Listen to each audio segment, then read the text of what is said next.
Hey, do you know one of the top events in the state for tourists goes on this weekend? It's the Battle of Aiken. I'm here with Pete Peters, one of the founders of it. So Pete, tell us, what is the Battle of Aiken? Battle of Aiken is a living history event that recreates a Southern victory, which was very rare Right. towards the end of the war.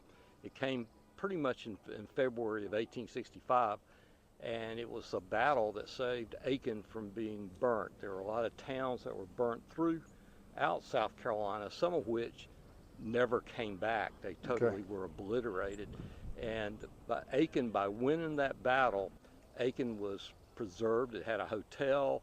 It then allowed tourists to start coming from the north, ironically.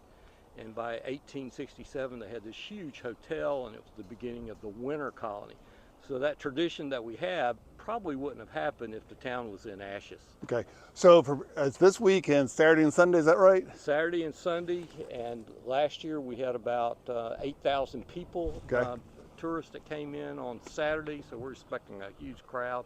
The weather is warm for this time of year, so we will have approximately 350 infantrymen with muskets. We'll have about 30 to 40 horses with cavalrymen with sabers, and we'll have about 15 cannons.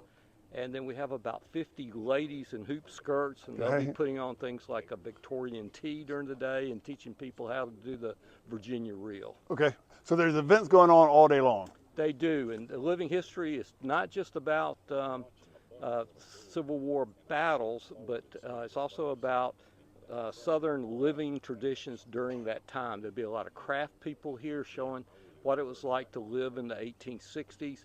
I'm looking across from you right now at a ladies exhibit that explains how to put on your hoop skirt.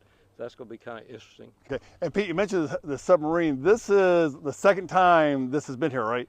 It's actually, we had it maybe 20 years ago, so this will be the third time, but the second time in a row. And of course, it is a full-scale replica, size-wise. More than anything, is what's impressive. And it's impressive because in terms of submarines, it's extremely small. Right, now, the crew went down. They lost the crew of this sub about 3 times.